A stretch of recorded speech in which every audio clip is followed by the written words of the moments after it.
Us humans, we've been pretty busy these past few millennia. Since whenever it was, we stopped dragging our knuckles on the ground and made the great leap forward from chimpanzee to Homo sapiens. We've made a lot of mischief, that's for sure. But we've also created some pretty cool gear, which kind of got me thinking. Thousands of years from now, when learned scholars gaze back and try to list the most important, transformative, world-changing inventions in the history of humanity, what's likely to make the cut? The electric light bulb? The steam engine? The internal combustion engine? The airplane? The automobile? And of course, sliced bread. But right up there in the pantheon, alongside all that stuff, is a more recent breakthrough, a new invention that came out of nowhere, and in a few short years, whipped through all our lives like a Bengali typhoon.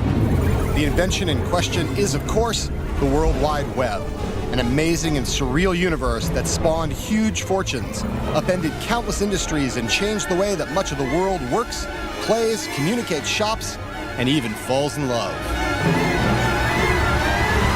My name's John Heilemann, and I'm here to tell you the story of the web's rise from obscurity to global ubiquity. It's a tale I know like the back of my hand, because as a journalist, I had a ringside seat for the whole shebang. For more than a decade, I was right here in Silicon Valley, witnessing up close the moments that shaped the internet age. That age began with a vicious power struggle to decide who would control the future of the just emerging web. Jim Clark starts literally pounding the table, and he's like, we have to take this thing public. We have to take it public right now. Close of trading, I had made $663 million. A struggle that would end with an epic courtroom battle. I have no idea what you're talking about. And that would forever be remembered as the browser war. We were like a deer in the headlights with Microsoft in front of us, so, you know, what do we do? What do we do? It was all hands on deck. This is not a drill. They're gonna crush us, they're gonna crush us. We have to destroy this company.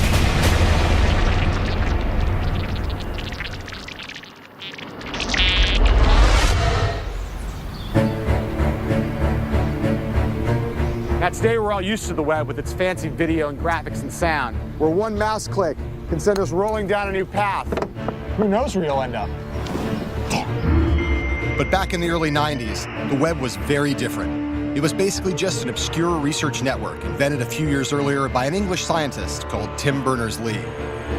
There were precious few web pages, and the ones that did exist consisted of nothing but line after line of boring text.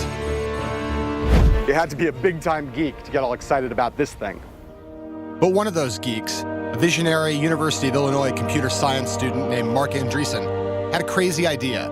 He imagined a future where everyone, including regular people like you and me, would use the web as part of our daily lives. Andreessen worked in a cubicle near me, and he was working on a different product, and then he got all wild-eyed about this thing called a web. The internet at that point was really only for nerds. It was really only for academics and researchers and scientists, and there wasn't anything that ordinary people could do on it. But it was so useful to the people who were using it that I always figured everybody should be able to use it. So he was like, yeah, man, this stuff is going to change the world. It'll be great. You know, it's global hypermedia. And so I was just like, yeah, okay, whatever. Andreessen may have been the most excitable, but soon enough, he and a bunch of his college programming pals were working on making the web easier and more intuitive to use, adding images, pictures, audio, and video capabilities. The fruit of their labors was this, a dead simple piece of point-and-click software, the world's first graphical web browser. And every time you surf the internet today, you're using one of its descendants. In the fall of 1993, the Illinois geeks posted Mosaic online and made it a freely downloadable gift to humanity. And what a gift it turned out to be. Well, we first posted the announcement on a newsgroup, on a Usenet newsgroup at that point, and I just said, does anybody want to be part of a beta effort? And I got back 12 responses, and so I sent the browser to 12 people. And then it just spread virally from there. So it spread from 12 to 100 to 1,000 to 10,000 to 100,000 to 1 million. This was the moment when the internet went from obscurity to ubiquity, from a toy for geeks and a tool for scientists to a bona fide mass medium. A bunch of 20-something, code-crunching, burger-guzzling kids had kick-started a revolution. But before Mosaic could go truly global and imperil Bill Gates and Microsoft, it needed one more ingredient, a giant, heaping pile of cash. This extremely expensive building was a gift to Stanford University from this man, one of its former professors, Jim Clark. A poor kid from West Texas, Clark was a high school dropout who turned himself into a computer science professor at Stanford, then founded a company called Silicon Graphics that made him a legend in the Valley. He had a taste for fast cars, expensive wine, and mid-air death-defying antics, like flying a stunt plane. The first time we met, in fact, he took me on a helicopter ride and nearly killed us both. But having just left Silicon Graphics, Clark was looking for something new, something big. And when he saw Mosaic, he quickly became convinced that he'd found it. I had spent a lot of years thinking about the convergence of different kinds of media with digital technology. And so it just sort of crystallized in my mind that the internet and the World Wide Web were going to be the thing that ushered in that convergence. Wasting no time, Clark contacted Mark Andreessen, who had graduated from college and hightailed it out of Illinois straight to a job in Silicon Valley. February '94, I'm at work and I get an email from Jim Clark saying, I'm thinking of starting a new software company. Do you want to get together and talk? So I said, well, this is interesting. So I broke my normal rule of not getting up before noon and got up and had breakfast with him at 7 a.m. In the months that followed, Mark and Clark became inseparable as they plotted how to turn Mosaic into the basis of a business venture. But this obviously wasn't something that they could do by themselves. They needed a team, and soon they were on a plane for Illinois on a recruiting trip that would spark the start of the internet age. We hopped on a plane and arrived late one evening and met everyone at a pizza parlor and sat there and had a beer and some pizza and just kind of talked about generally what we thought. Well, I think we were all a little intimidated, to tell the truth, because he was this big Silicon Valley guy, relatively famous, had founded a very large computer company. Everyone knows he's got a lot of money, and he's coming out here, and he listened. I didn't have a concept of how we would make money at the time, but it's like so many other things. If there are that many people using something, and it had grown to 1 million users in a period of 9 months, there's going to be a way to make money out of it. But these guys had no clue. What Clark cared about right now was getting the Illinois geeks on board, so he made them an offer beyond their wildest dreams. Each of us comes back a little starry-eyed, a little dazed, and for me, just in junior year of university, I was just like, getting a full-time job offer before I've even graduated for that kind of money, it's like, oh, wow, yeah, man, why would I turn that down, In hindsight, it might seem obvious that the web browser would change the world. But although Jim Clark may have grasped that insight, most people didn't, including the one person you would have expected to get it immediately, Bill Gates. Gates, of course, was the co-founder and CEO of Microsoft, the most important and fantastically profitable high-tech company of them all. Over the course of 2 decades, Microsoft had established a near monopoly over PC operating systems and had used that monopoly to gain a vice-like grip over the entire computer industry. The web was cyberspace as a wide-open road, fast-moving and exhilarating, and it would take you absolutely anywhere that your curiosity led you. But Bill Gates thought that the information highway should be a toll road on which Microsoft controlled all the toll booths, and we would all have to pay to drive.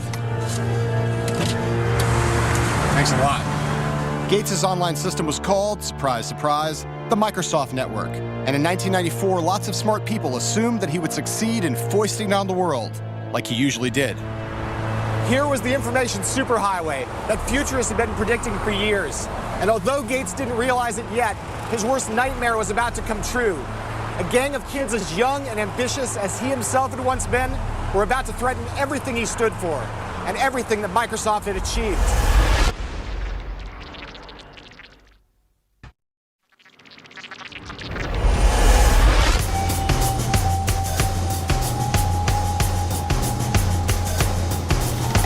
Brilliant, the spectacle that obsessed with computers since his boyhood, Bill Gates' journey to becoming the most powerful figure in technology began in 1975 when, at the age of 19, he dropped out of Harvard to start Microsoft with his high school pal, Paul Allen.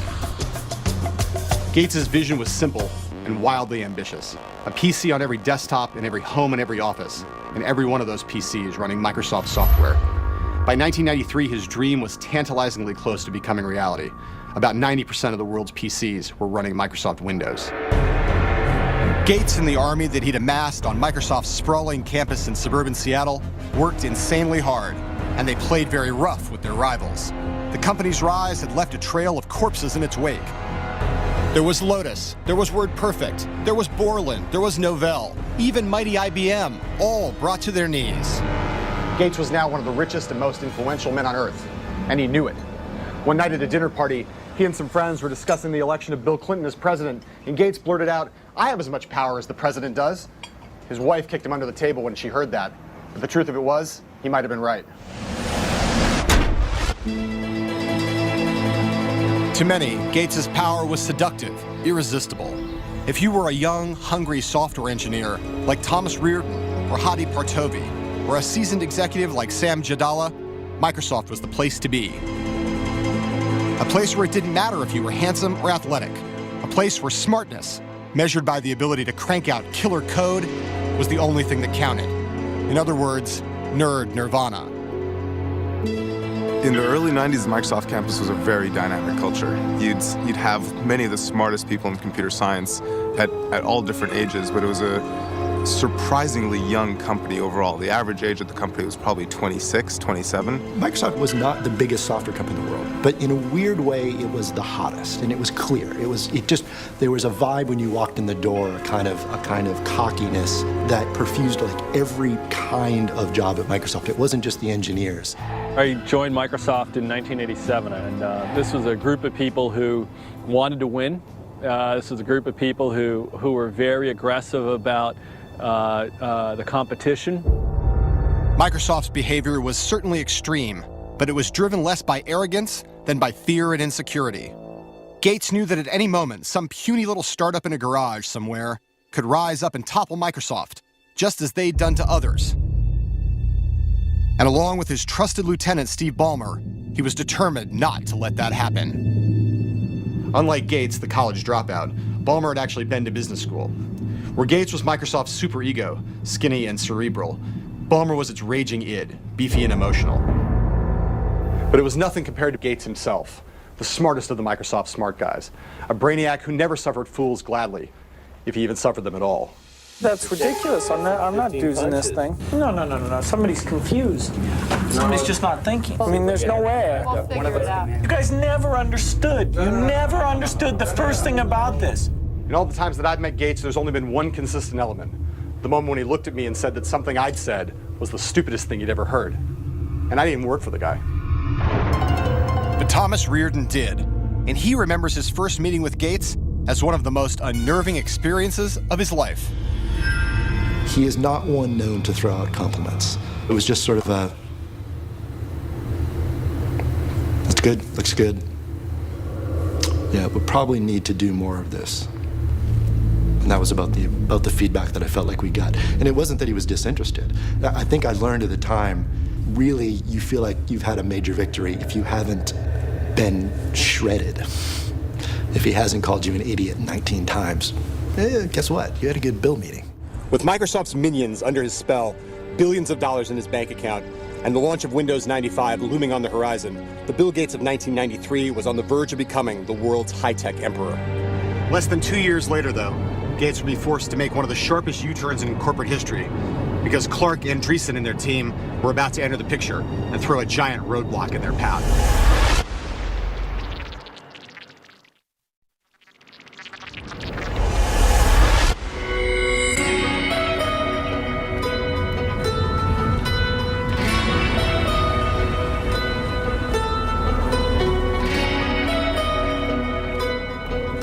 Certain parts of the world have always been magnets for certain types of people.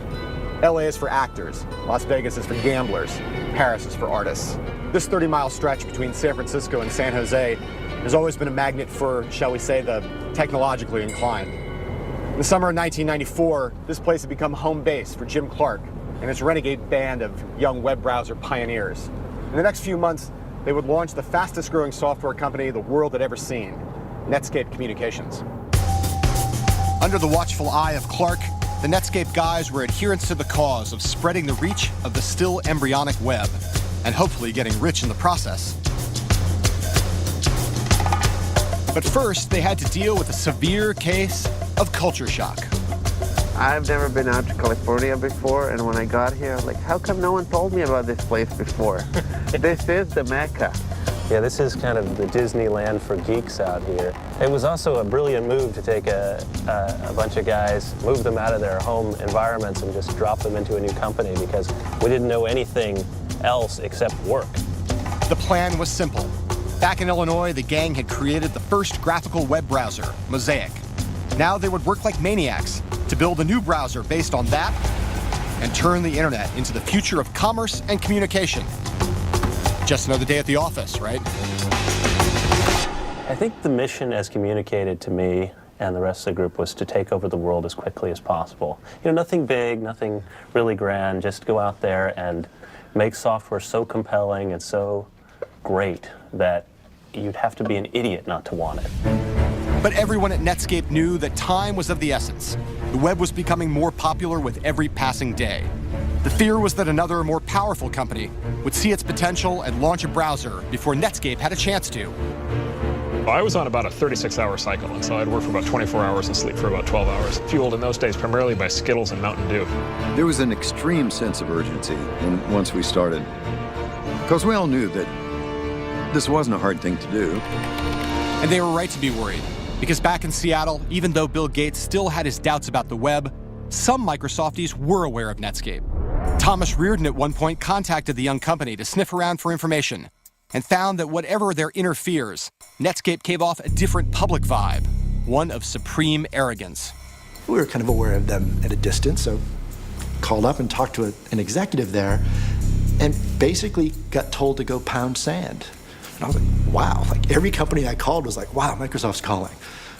Netscape, 15 minutes and just told me to not interested. And not just not interested, but don't even try calling back. When you're at Microsoft, you kind of get used to being kind of lords of the industry and everybody paying you some, homage. At some point in time, nothing. It's clear that Netscape culturally already perceived Microsoft as the people to take out. On the 13th of October, 1994, after months of feverish nonstop coding, Netscape's new web browser, Navigator, finally hit the streets. From this moment, conflict was inevitable, with Netscape cast as the upstart David and Microsoft as the mighty Goliath. Now, you might not think that David would have much of a chance in this fight, but from the moment Netscape's browser, Navigator, was launched, it was an instant runaway success.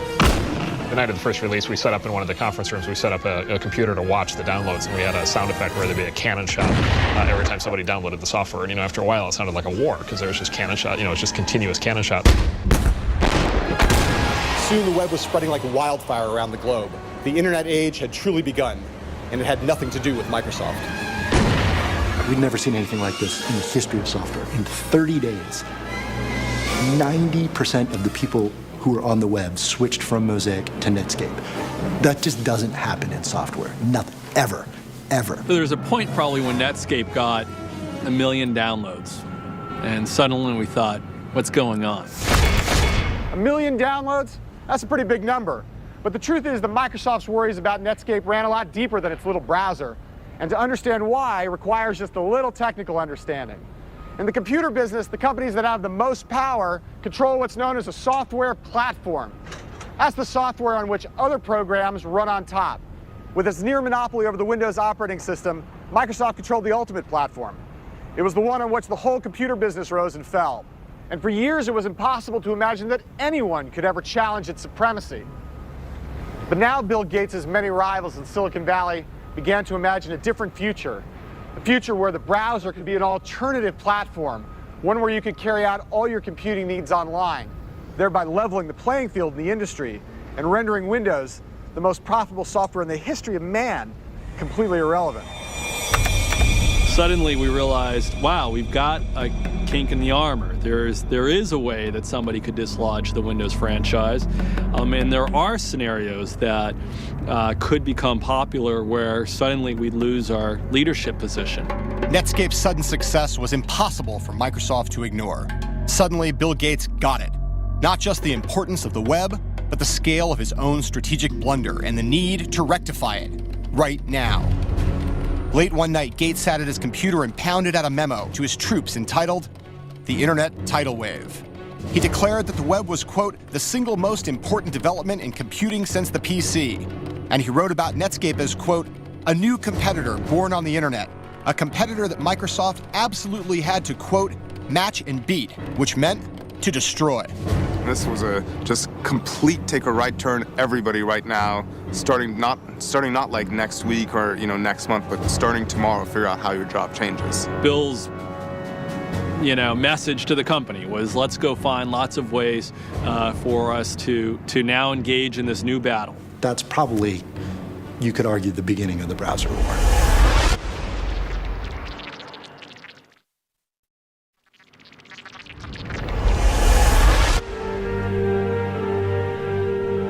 In 1993, the internet was unknown and unloved outside a tiny circle of hardcore computer hackers and scientists. But by 1995, the situation had changed dramatically. Now, thanks to the wizardry and the manic energy of a bunch of engineers here in Silicon Valley, the internet was becoming a full-scale phenomenon, a technology being compared in its importance to television and the printing press. Leading the charge was Netscape. Its browser was quickly becoming the gateway to the web for millions of people. The company had just hired a respectable CEO, and revenues were rolling in. The future looked incredibly rosy, or did it? This man certainly didn't think so. His name is Gary Reback, a well-known antitrust lawyer in Silicon Valley who back in the summer of 1995 was limbering up for the fight of his life. Like many in the Valley, he knew that Bill Gates would be coming after the internet, and he knew better than most, from a career of clashing with Microsoft on behalf of his Valley clients, that when Gates came after your business, one thing was certain: there would be blood. Now Reback had been hired by Netscape, and right away he saw that the young company had grossly underestimated the threat that it was facing. Netscape's business plan assumed that Microsoft would either obey the law or someone would force them to obey the law. Now, I suppose that's not an unreasonable assumption. After all, if you start a business, you don't expect a competitor to just burn your plant down. You don't expect a competitor to go to your distributors and threaten to put them out of business if they carry your product. But you know what? That's exactly what Microsoft did. The problem for Netscape was that Microsoft and Bill Gates now perceived the young company to be the primary threat to their continued dominance. In the opening salvo of the high-tech war, Gates dispatched a special group of envoys, including Thomas Reardon, for a face-to-face powwow behind enemy lines here at what back then was Netscape's corporate headquarters. What resulted was a meeting that would be one of the most controversial in the history of modern business. That the Microsoft-Netscape meeting took place here, that much we know for sure. But what actually happened behind closed doors remains the subject of intense and bitter debate. The Microsoft version goes something like this. We go down there in June of 95, and we had this free roaming discussion with them about how we would work with Netscape. How would we work with them on web servers and on browsers, and how we might use, how Microsoft Word could work with Netscape software, et cetera. It was a broad discussion that went on, I think, for like 6 hours, a whole day of discussions. It was interesting. I thought it was a really collegial, easygoing meeting. Hey, that doesn't sound so bad. But Netscape's version of events was just a little bit different. They came to the meeting and they made him an offer. And the offer was, I win and maybe you're there, or I win and you're not there at all. Those are the two choices, basically. It was kind of like that scene from The Godfather. I mean, Netscape got made an offer they couldn't refuse. I was a baby, and me and some of the other kids there went down and, Godfather style threatened Netscape. It's absurd. It's absurd on its face. Microsoft offered us $1 million for unlimited access to all our technology, and it'd be a one-time fee. So essentially they said, we'll buy your whole business for $1 million.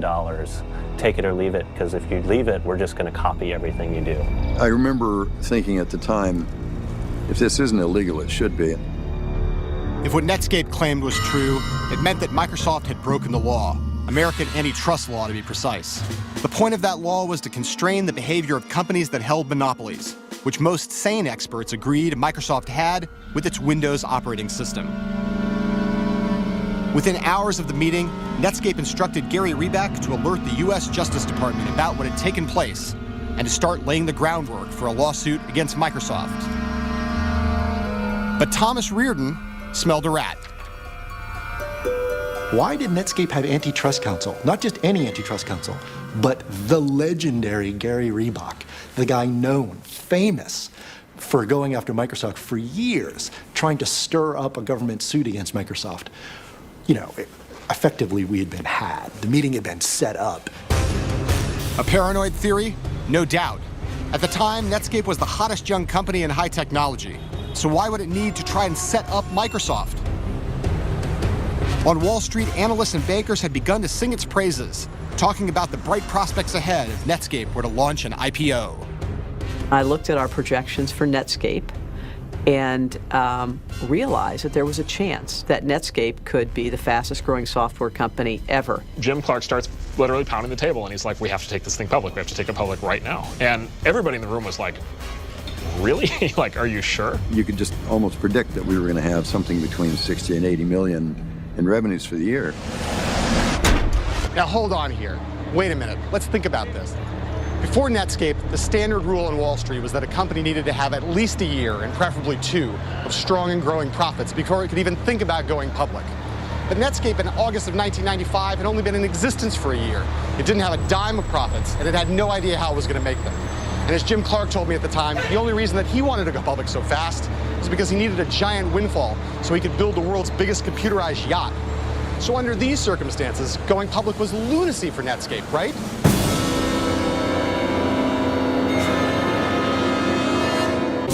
Wrong. On the day of the IPO, Netscape stock went through the roof, igniting the internet boom that would rage for the rest of the decade.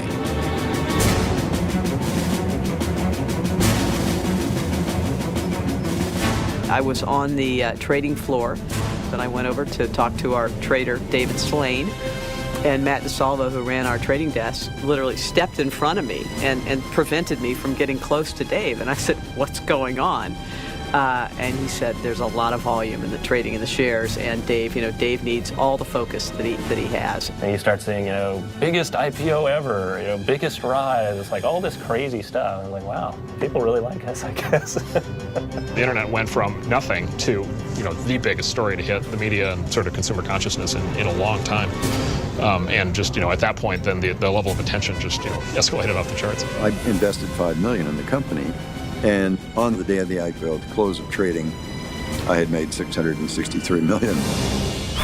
Just about enough for Clark to buy his yacht, and enough for Netscape to become a public company, with shares trading at $120 and an overall valuation of more than $2 billion. The Netscape engineers, young men in their 20s, were now filthy rich celebrity nerds. Sure enough, it went straight to their heads. High on their own fumes, the Netscapies began to think they were invincible. They treated even their allies with arrogant indifference. And as for their enemies, one in particular, they violated one of Silicon Valley's cardinal rules: don't moon the giant.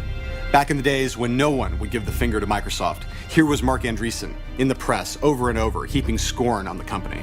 Mark Andreessen was very clear on many occasions that he didn't think much of Microsoft, he didn't think much about the quality of Microsoft software, and he thought that Windows was dead. Windows is going to be a bag of poorly debugged device drivers was one of his sort of most notable quotes. A poorly debugged set of device drivers? What does that even mean? To people who speak English like you and me, it doesn't sound so bad. But if you're an engineer, the kind of person who speaks geek, Mark Andreessen's comment was the equivalent of a slur on Bill Gates' mother. And it played straight into Gates' hands, spurring Microsoft on in their burgeoning war against Netscape. For the developers in Windows, who were some of the best developers in the world, to have their baby thought of as a set of poorly debugged device drivers was maddening.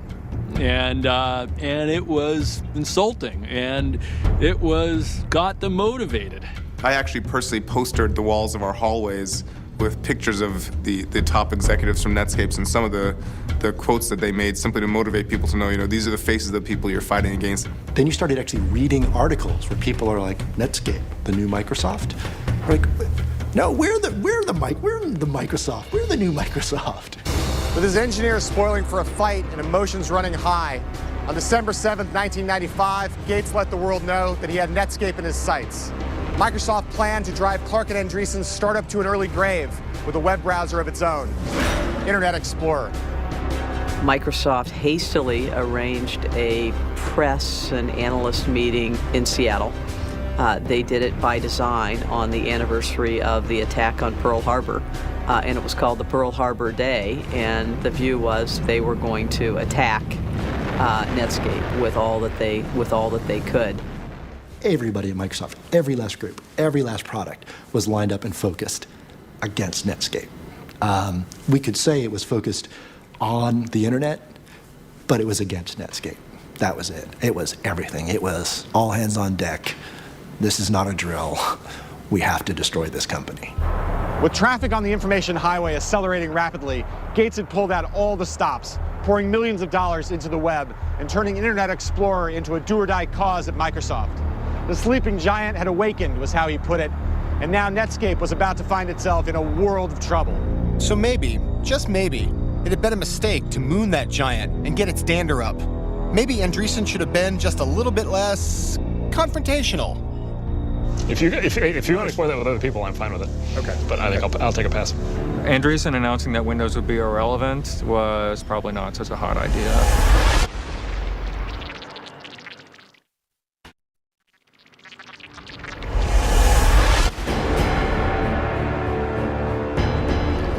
By 1996, the internet was exploding.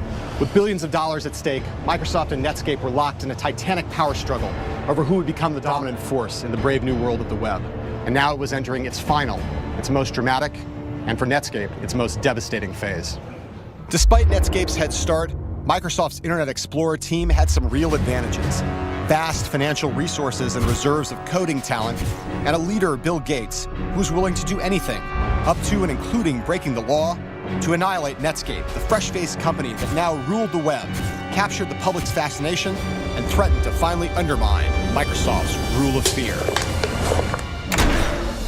I remember going back to college and talking to some friends and telling them, I was working on building a Microsoft competitor to Netscape, and people just laughing at me, thinking, what are you thinking? There's no way. Microsoft's plan was straightforward. Analyze Netscape's every move and imitate it. Release version after version of Internet Explorer and slowly chip away at Netscape's lead in browser market share, 1 percentage point at a time. My typical day was I'd get up, feed the kids breakfast, maybe take them to daycare, get to work around, let's say 9:30 in the morning, and then I'd stay till 3:30 in the morning. I'd come home, get about 4 hours of sleep, get up, have breakfast, take kids, go to work, and then work 9:30 to 9:30. We didn't get any extra pay compared to other Microsoft employees. We were just scared for our product would lose.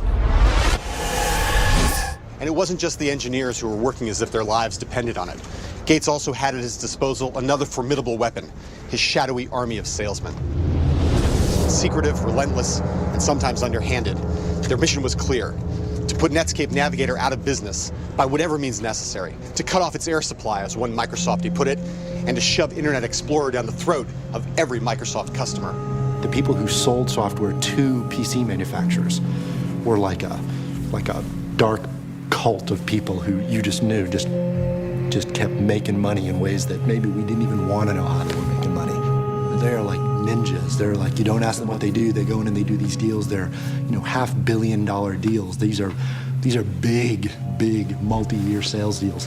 And they would do whatever it is they did, and I didn't want to know, and people around me didn't want to know. Gates' army of silent salesman assassins used all kinds of sharp-edged tactics to stop PC manufacturers from installing anything other than Internet Explorer. They had told Compaq that if they distribute our browser, that Microsoft would cancel the Windows license. Well, Compaq couldn't be in business without the Windows license, so therefore they weren't going to distribute our browser. Whatever else might be said about Microsoft's dirty pool, it was working. As both companies went head-to-head with version after version of their browsers, the market share of Internet Explorer steadily grew, and Netscape started to feel Microsoft breathing down its neck. Your room for mistake is 0. You sleep one deadline, the guy is right on your heels, right? So it was hard. We were like a deer in the headlights with Microsoft in front of us, so, what do we do? What do we do? They're going to crush us, they're going to crush us. Netscape's sense of impending doom was heightened by one final factor. If the company was going to live up to its potential, it needed to make profits, so every dime of revenue was precious. But Microsoft had billions of dollars in the bank, which let it do something extraordinary. Rather than charging money for its web browser, as Netscape had to, Microsoft was able to give Internet Explorer away for free, bundled and seamlessly integrated into the Windows operating system. With IE4, it was over. It wasn't, we're going to win. With IE4, we had 80+% of all browser users, everybody. By September 1997, the browser war was over. Microsoft had emerged triumphant. Netscape was reeling, its business on the ropes, its very survival in doubt. To mark the launch of Internet Explorer 4, Bill Gates decided to throw a party for the software warriors who'd created his new browser. But rather than throwing it here in Seattle, he decided that the more delicious venue would be here in San Francisco, the very heart of Netscape territory. During the celebration that followed, Thomas Reardon and his drunken colleagues noticed a 9-foot-tall Internet Explorer E symbol standing in the lobby of the party venue and were seized by a devilish, if inebriated, idea. We hoisted that big, huge, I don't know, several hundred-pound E up onto this truck and couldn't really get it roped down to the truck at all. Having secured the giant E in the back of a truck, the drunken Microsofties paid a driver to take them down Highway 101 into Silicon Valley. Then they dumped it here in the Netscape fountain and staggered their way back to the hotel. A juvenile prank? Absolutely. But a fitting symbol, too. From that point on, it was all downhill for Netscape. A year later, its market share now in single figures and dwindling, the company that ushered in the internet age was acquired by a bigger, but much uncooler company, AOL. You know, there was a sense that we were building something to last, and then at that point, seeing it get rolled into AOL, it's just like, you know what? It's gone. That's it. It's not going to last. And that was pretty hard. Jim Clark, too, was bummed about Netscape's demise, but he had a few million, ways to console himself.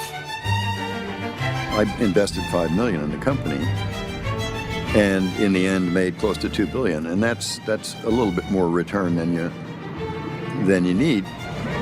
All of the original Netscape engineers made their millions too, but in the end were left to ponder what might have been. You know, we were no saints either. Oh, we were much better than that. We were much better, yes. We would have been benevolent rulers. No, we would have been evil. I just know that now, but I mean, we never got the chance to be truly evil. Jim Clark and his gang of coding misfits may have been defeated, but at least for them, the war was over.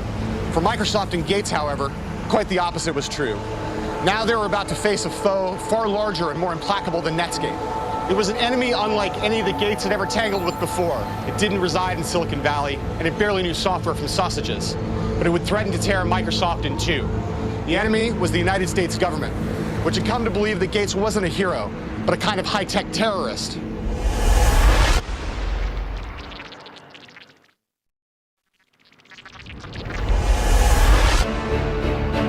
It's 1998, and the United States Department of Justice, prodded by Microsoft's enemies in Silicon Valley, and particularly by Netscape and their Rottweiler lawyer, Gary Reback, has launched a historic antitrust lawsuit against Bill Gates' company. The government has accused Microsoft of using its Windows monopoly to engage in a wide variety of predatory and exclusionary business practices to prevent consumers from accessing Netscape's products and thus to put the pioneering startup 6 feet under. Now, with Microsoft's future hanging in the balance, the man who had declared himself as powerful as the president saw his company hauled into court, accused of being law-breaking miscreants, and had himself been forced to endure a marathon videotaped deposition. They had asked him questions and filmed his answers before the trial. And I think this was something new for Bill Gates, somebody asking him real hard questions that he couldn't refuse to answer. You type in here, importance, high. No. No? No, I didn't type that. Who typed in high? A computer. Here was the world's richest man, as the public had never seen him before. Petulant and passive-aggressive, obfuscatory and obscurantist, as a quibbler, a pedant, an amnesiac, a baby. I've never seen a stamp like that. I've never used a stamp like that. Haven't you seen stamps like that in every single one of the documents that you've been shown during this deposition? Can you get me all the exhibits? It's just a waste of time. It is a waste of time. I have no idea what you're talking about when you say ask. And so he came across in those tapes as not quite being truthful. In court, the government showed Gates on screen, denying any knowledge of the infamous June 1995 meeting with Netscape. saying indeed at the time, quote, "I had no sense of what Netscape was doing."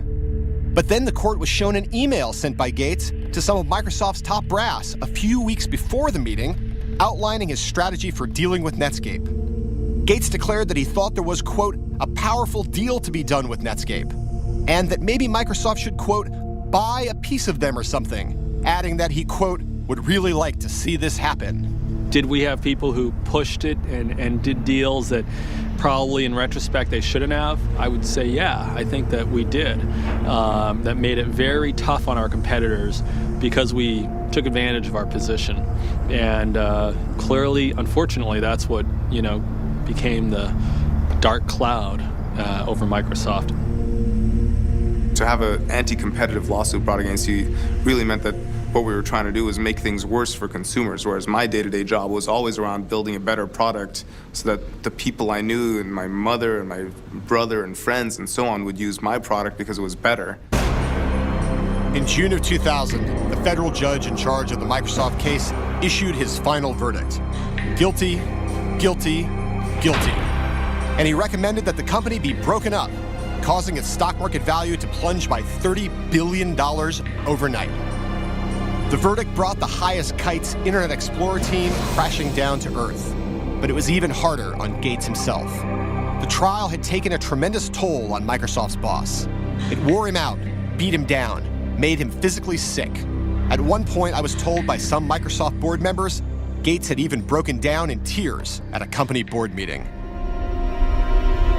Eventually, however, a federal appeals court, though it agreed with the judgment that Microsoft had indeed systematically broken the law, decided the verdict was too harsh and rescinded the order to split the company in two. To many people, it seemed as if Microsoft had gotten away with murder yet again. But now, a few years later, standing here at Stanford in front of the Gates Computer Science Building, ironically just around the corner from the building that Jim Clark paid for, the story doesn't seem quite that simple. As the trial concluded, Gates handed over his position as Microsoft's CEO to his number two, Steve Ballmer. And soon he began to focus more and more of his time and effort on his philanthropic interests, housed at the Gates Foundation. What's clear is that very much like J.D. Rockefeller, that robber baron of an earlier age, Gates may wind up changing the world as much with his charity work as he did at Microsoft. What's equally clear is that Microsoft is no longer the force it once was. The cowboy swagger and bravado that defined the company in its golden years is gone. Although Microsoft won the browser war, the revolution sparked by Netscape unleashed a new generation of startups, companies like Google, that have made Microsoft look old and clueless and lumbering, just as Microsoft and Gates made IBM look 2 decades ago. And so an eternal lesson of the high-tech world has been proven true again. Disappear.